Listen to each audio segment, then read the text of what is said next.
Yosef W.B. Yeats and How Things Fall Apart When We Fail to Communicate Our Concerns and Our Grievances with Others.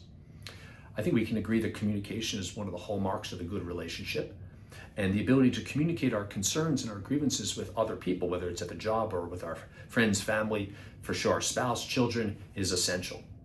But some may be reluctant to express their grievances and concerns with their children or their spouse or others because of a fear of short-term pain. That it's better just to have peace and not to bring up our grievances, not to make waves, just to have a peaceful night.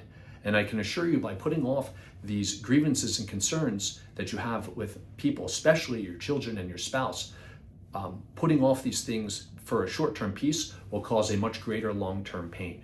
If you feel that you cannot discipline your children, if you feel that you're starting to resent your children because of their behavior, but you don't want to bring anything up because you're worried about a short-term fight and that perhaps they may momentarily withdraw their unconditional love for you and you're not capable of doing that, it'll create a much bigger problem in the future. If you feel that you can't bring up your concerns with your spouse about something they're doing that you don't like, that is starting to bother you, it will only grow and get much worse. The short-term pain is better to deal with than a much larger pain in the future.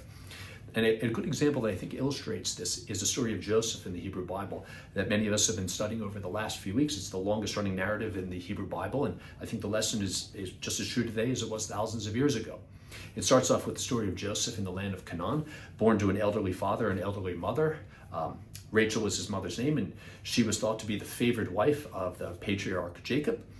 Jacob was an old man when Joseph was born, and Rachel had been barren for many years. And now they have this child named Joseph.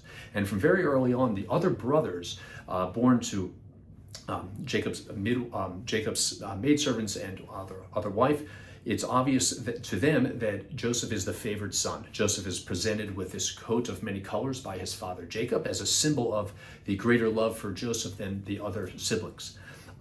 Joseph has a knack for getting himself in trouble with his brothers. He's a bit of a tattletale on his brothers, the children of the maidservants. Joseph brings back stories and tells his father about things that they're doing, and that upsets the brothers. And then Joseph has these dreams where it appears as if the brothers are subservient to Joseph, and Joseph says, "Hey, what do you think these dreams mean?" And everyone knows what the dreams mean. It means that he's somehow superior to the brothers. And they start to really, really dislike Joseph. And then it grows to be a much bigger problem. It says, when the brothers saw their father loved him more than any of them, they hated him. So it wasn't just that they disliked him, they began to hate Joseph. And this is what happened when we fail to communicate our concerns. The next verse says, and it's translated numerous ways, but it's often translated as they couldn't speak a kind word to him, or they couldn't speak peacefully with him.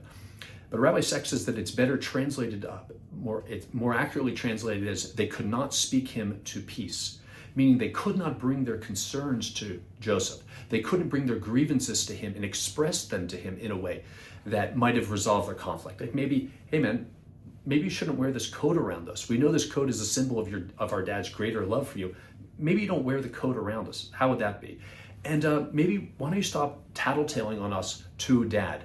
All the things that we do you have to report everything? Do you have to report everything back to him? We know you're the favorite son. And these dreams that you have that make us look weaker than you and us look subservient to you, maybe you keep those dreams to yourself. How would that be? And then maybe that would have resolved the conflict. They could have then spoke peace to him, as opposed to just holding back their anger so that it grows and grows and grows to the point where they hate Joseph. They hate him to the point where they want to kill him. But they realize they can't kill him because he is of their flesh and blood, so they can't kill him. So instead they take him and they throw him in a pit and then sell him into slavery and take his coat of many colors, the coat that was the symbol of their father's greater love for him. They soak it in blood and give it to their father and say, look what happened to your son's coat. He must have been torn to shreds by wild animals. How do you like that? For what can happen when our communication breaks down and anger grows into hatred? Because the brothers couldn't communicate their anger and their frustration with Joseph, it brings them to this point where they're ready to kill him, but instead they sell him into slavery and lie to their own father about his fate. And in our own relationships, when we fail to communicate, when a wife is upset with her husband because of the way the husband's mother talks about her, and the fact that he leaves out his shoes, and that he maybe leaves the toilet seat up, and that he at the table when they go out to eat, he's always falling asleep. And that it's more important that he goes out with his friends during the week than spends time with his wife. When these things start to boil up to the surface and they're not addressed, it is a seed is being sown for much greater long-term pain. And when the husband has complaints about the wife, maybe the wife makes fun of him, the fact that he's not exercising and he's getting heavy. And when they're out with their friends, she makes fun of him in a kind of like an indirect way. And maybe she disrespects him by going to her family for money rather than asking him for money when she wants to purchase something, and 100 other things. But when he comes home late from work and she wants to address these things, she says, you know what, he's had a rough day, let's just have a nice meal. And then when he comes home from work late and she's been struggling with the kids and he has things that he wants to address with her that maybe she doesn't want to hear, he says, you know what, she struggled with the kids all day, I'm not going to bring it up. Let's just have peace. Let's just have a nice meal. It's not worth it making waves. Let's just have a nice evening. But this frustration and this discontent grows. Dr. Jordan Peterson says these are like snakes that are hiding below the carpet, hiding inside the cabinets, hiding inside the closet, and they don't go away. And when they're not addressed, they grow up and they eventually become dragons. And the dragons are much more difficult to fight and maybe even impossible to fight. It maybe best be described in W.B. Yeats' famous poem, The Second Coming. He says, turning and turning in the widening gyre, the falcon cannot hear the falconer. Things fall apart, the center cannot hold. Mere anarchy is loosed upon the world. When your communication suffers to such a degree that you neglect having important conversations, even if painful, with your spouse, with your children, with your friends and family, maybe even with colleagues, when you neglect to bring up these concerns, the problems just grow and grow and grow until eventually they explode. In the sibling rivalry with Joseph, they're ready to kill him, but instead they sell him.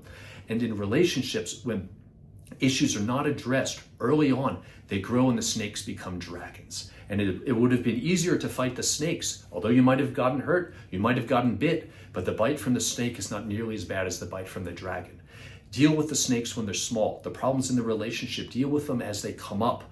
Conversations. It's important to be able to talk. Do not let the desire to have short-term peace prevent you from addressing these problems that will become much larger and maybe even insurmountable.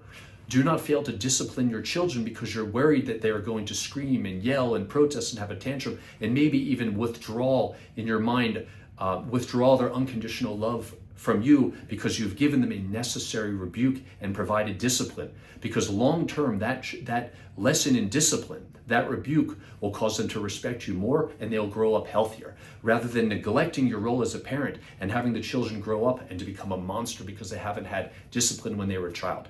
And with our spouses, again, please communicate your concerns, your discontent, your frustration, your grievances as they come up. But do it in a respectful way. Don't beat your spouse over the head. Bring it up as it occurs, and the snakes will stay as snakes, and they will be addressed. And to kill the snakes before they become dragons is the goal. Let us learn from the story of Yosef what can happen when we neglect our conversations long term, and let us apply it for our relationships with our children, with our spouse, friends, and family, colleagues at work. I'm Dr. Adam Millman. Thank you for watching.